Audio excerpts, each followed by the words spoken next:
Welcome, everyone. I'm Sue Barber, author, former IT director for a Fortune 500 company, turned executive coach, and this is the Visibility Factor podcast, where we explore how to raise your visibility and play bigger at work and in life.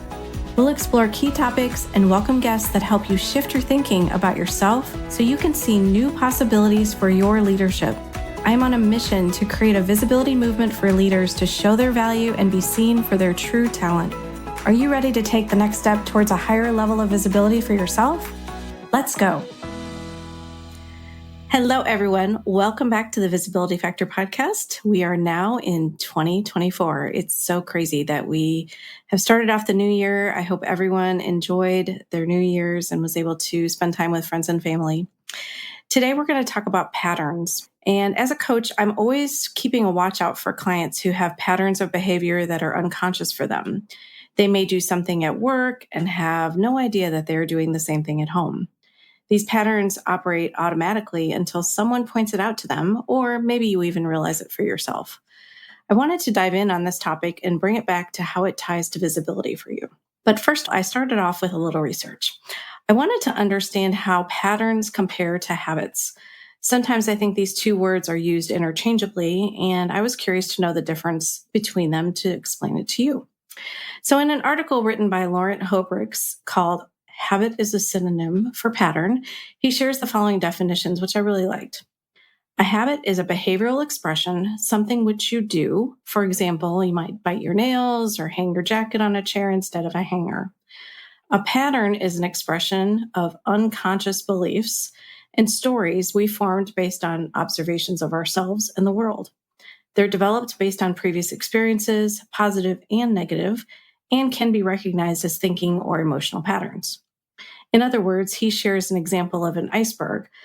A habit is above the surface of the iceberg. A pattern goes one level deeper. And our beliefs and stories that we have are below the iceberg at the deepest level. So those three things kind of tie together sometimes for us, and we may not even realize it. He shared a great example in this article, which I wanted to read to you because it could have been written about me entirely. So, quote unquote here, one of my habits used to be working more and longer. Whenever the pressure increased for a deadline or my to-do list was growing exponentially, I thought I'd be able to complete my to-do list and deliver on my promises. I formed this habit because I had observed a pattern of successful examples, corporate leaders who'd also started working more and longer when needed. As a result, this became my thinking pattern on how to successfully climb the corporate ladder. In my case, my habit and thinking pattern was also amplified because of my belief system. I had the belief that saying no would not be friendly and helpful for the team or to achieve the objective. Saying no would create adversaries, something that was instilled in my belief system from a very young age. Thus, I avoided saying no, especially when new requests for work came along.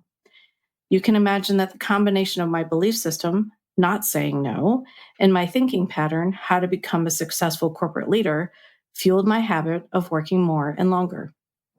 That could have totally been written about me, and it made me think about how I started working many hours and how I created those habits way back when because I observed other people doing that, and I really assumed that that's how you got ahead. That's what people were looking for. So when I wrote the book, I was thinking about patterns and habits and belief systems a lot because that really ties to visibility for a lot of people. So I wanted to share a quick excerpt for you. Thousands of thoughts go through your head each day, comprised of stories, beliefs, experiences, ideas, and facts. Your thoughts have been influenced by what you learned and experienced as you grew up. Thoughts can either be positive or negative. If you don't monitor or question the thoughts that go through your mind, then you'll automatically believe them.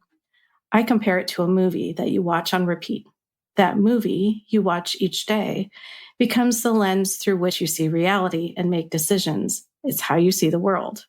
Your brain looks at new things to find patterns of information and puts them together with your existing beliefs to confirm that they fit. This is called confirmation bias, and it means you will always be on the lookout for new facts to confirm that the information that you see in your movie is the truth. Now, the formation of these patterns is influenced by a number of factors. Our brains are always trying to keep us safe, and it's seeking out patterns all day long to help us figure things out. Your brain is trying to put things into a sequence or a structure that makes sense. It's trying to help you interpret what's going on around you and help it make sense for you.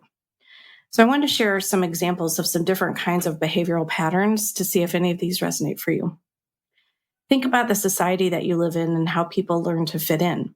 You fit in by following the norms that others have set forth before you.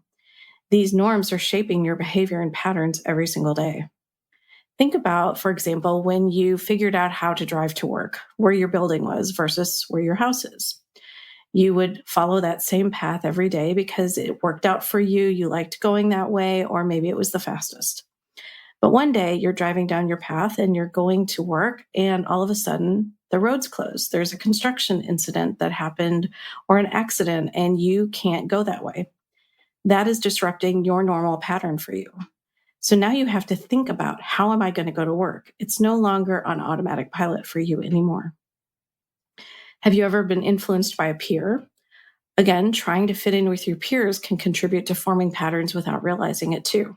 You try to belong and fit into the group because you want their social approval.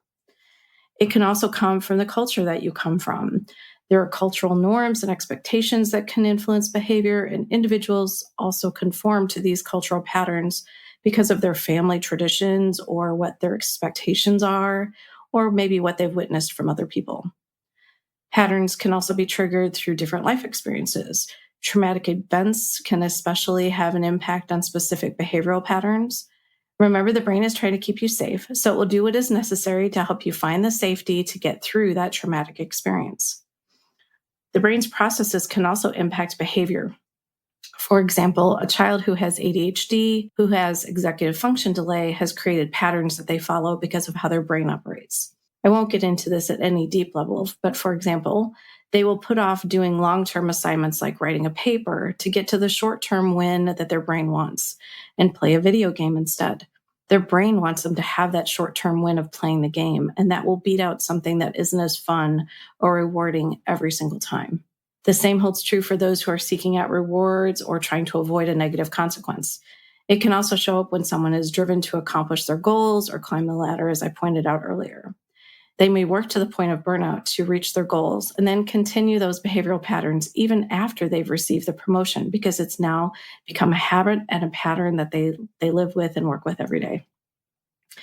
You can also see where patterns emerge in terms of emotions.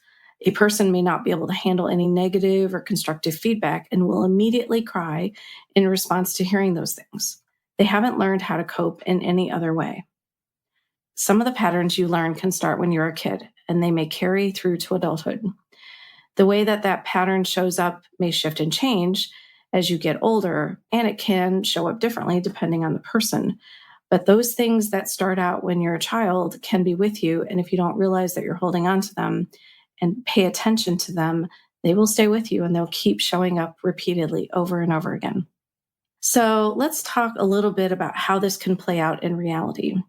So for example, if you believe that you aren't good enough in comparison to peers or people that you're working with, you will look for ways to confirm that that is true. See, that person knows more than I do. I don't know how to do that, so why should I even try? I don't want to make a fool of myself in front of everybody, so I'm just going to stay in the background and not even talk. In an article by Amanda Gore called Patterns and Habits Ruling Your Life, she shared a great example here. In relation to what I just shared about not being good enough, she talks about this in the same way. Quote, "We are constantly on guard in case someone finds us out, and we defend or protect ourselves before we even know there is a chance to consciously respond to what we perceive as attacks." So can you think of situations where you react instantly to something and you're not even sure what you're reacting to? That's the speed of the brain's background operating platform.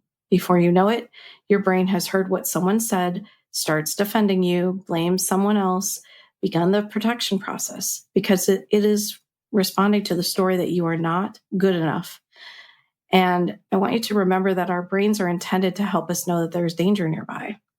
It was there to give us a warning that we needed to heed in order to stay safe. For most of us, we are relatively safe at this point. There's no real danger nearby, but our brains don't know that. Think of a parent who is trying to control every little thing that their child is doing or not doing. The intention is to keep their child safe and coming from a good place. But the child doesn't learn how to problem solve, make decisions, fall down, make mistakes, or build any resiliency. The child knows that the parent will be there to save them. Our brain is like that over-controlling parent who is trying to help us all the time. And we just have to be mindful of that and recognize that we don't have to follow that as adults anymore. So as an adult, your experiences may look different, but the child inside of you is still maybe waiting for your parent to save you. You don't know how to trust yourself. You look for the confirmation that you're doing the right thing and making the right decision from everyone else but yourself. The way that you are thinking is a pattern that is on repeat in your head. So in the example of I'm not good enough, your brain, in an attempt to keep you safe, says, you're right, that person over there is so much stronger than you at everything. They just know how to get things done and speak so comfortably in front of an audience. You've never been able to do that, and you never will be able to do that. Does any of that sound familiar?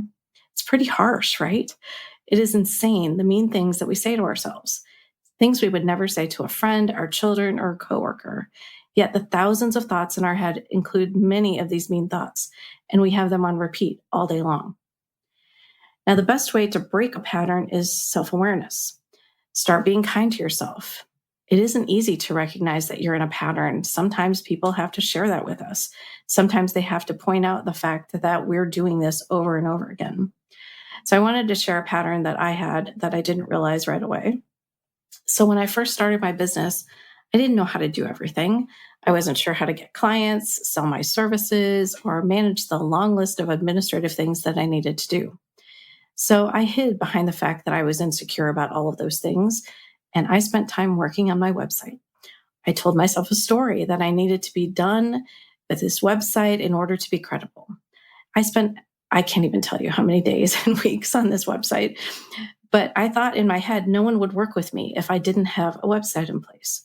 Now, I know now that there are many coaches out there in the world that don't even have a website. So it's not a requirement in any way to be a coach or to have a business and have a website too. But can you see what I did there? I'd figured out how to be visible at Craft, but once I left, this was a new world. This was starting over for me, and it created a lot of doubt and fear. My entire identity was tied to Craft, and now I had to stand on my own, so it was a little bit scary. I needed to take actions that would move me forward and make me more visible, but instead, I fell back into an old pattern of hiding, and I worked on my website. Now, our brains are really diligent. They will keep going and going and going. They want to be in charge and drive the bus. They feel like it's their job to protect us at any cost, even if it means making up a story that supports our not good enough theory or keeping us small or keeping us in patterns that really don't serve us anymore. So I wanted to share a couple other examples of patterns that can happen in the workplace. You get feedback from your manager that is overwhelmingly positive, but there is one suggestion that they offer for you to try doing something different. Instead of looking at all the positive things, you hyper-focus on that one negative thing, and that's all you can think about or hear. Someone else doesn't show up to meet you for lunch, and your mind makes up a story that you must have done something to upset them. It can take that story and spin it into a whole narrative that you are worthless and no one likes you. Our brains love to pretend that it knows what other people are thinking. Maybe that person just, had an issue and couldn't leave work on time to meet you and didn't have time to call you. There are any number of reasons things can happen, but we tend to go into ourselves and create a story. The last one, you've been told that you need to work on presenting to senior management and improve. Instead of seeing that feedback as something constructive, your brain goes to work and jumps to conclusions that make you feel bad. It keeps you from improving at presenting because you sabotage any opportunities to speak in front of an audience that could help you get better, and you justify that you're right. And I saw myself do that repeatedly, where I just found reasons and rationalized why I couldn't present to senior management because I didn't think the presentation was ready, or I thought that they didn't really need to know that information yet. It didn't help me to do that. I sabotaged myself because I was more worried about presenting and making a mistake than I was about actually doing something that might have helped me. So remember what I shared earlier. Thoughts are just thoughts that don't mean anything unless you make them mean something. I heard a great quote that sums it up nicely. Can you observe your thoughts as they arise and pass away? Notice them and let them go. Recognize that you have thoughts You are not your thoughts. And I don't think that's something that a lot of people recognize. They just automatically assume that what's in their head is reality, that that's true. But you can question your thoughts at any time and say, you know what, I don't think that is a thought I want to believe anymore. You get to make that choice. Now, the good thing is when you start recognizing that you have a pattern, you will have awareness of it now. You're going to be able to interrupt that pattern and do something else. You're going to need to be intentional, though, because your brain is now working overtime, trying to come up with a new story to keep you in that old pattern. It takes time to break patterns, and be kind to yourself because it's not easy to do. You've had them in place for a really long time, and you're undoing something that has existed and been in place for such a long time, perhaps your whole life. I wanted to leave you with another excerpt from The Visibility Factor. Your thoughts and beliefs can still sabotage your progress. This isn't to bring you down in any way, but to remind you to keep your eyes wide open and aware that pitfalls can happen. It is easy to run into challenges and fall back into old patterns when you try something new. Self-doubt can creep in and impact your progress. I know that I've said this before, but stay on the path. You're about to turn a corner and step into a more visible version of yourself. So now we're going to go into the visibility action step. I wanted to kind of bring all this back together for you so you could see how patterns, beliefs, stories, and habits kind of all come together when it comes to your visibility. So I wanted to ask you some questions for you to think about for yourself. Can you identify any patterns that you may have where you are hiding or holding yourself back from being more visible? What are the conditions that exist when that happens for you? What causes you to kind of shrink and hide? What can you do to remain aware of the pattern and watch for it to show up? Even if you manage to handle the pattern in one instance, it can find a new way to show up somewhere else, so you have to keep an eye out. Our brains are so protective, and even if you address one area where it happens, it will find a way to create a new pattern that is similar because you haven't solved that underlying belief issue that you're carrying around with you. Look into those beliefs and spend some time with them and understand whether they're serving you, whether you want to change them, create new beliefs. It's very possible to do that. You just have to decide. Create new beliefs that are going to serve you in a much better way and let those patterns go that aren't helping you. Thanks so much for joining today on the Visibility Factor podcast, and we'll catch you on the next one. Thanks so much for listening to the Visibility Factor podcast. Remember that visibility starts with small steps that are intentional and consistent each day. Be bold, be visible, be the leader you were meant to be. Find us and subscribe on Apple Podcasts, Spotify, and wherever else you listen to podcasts. Follow us on all of our social media platforms, which are highlighted in the show notes. Thank you for listening, and we'll see you next time on the Visibility Factor podcast.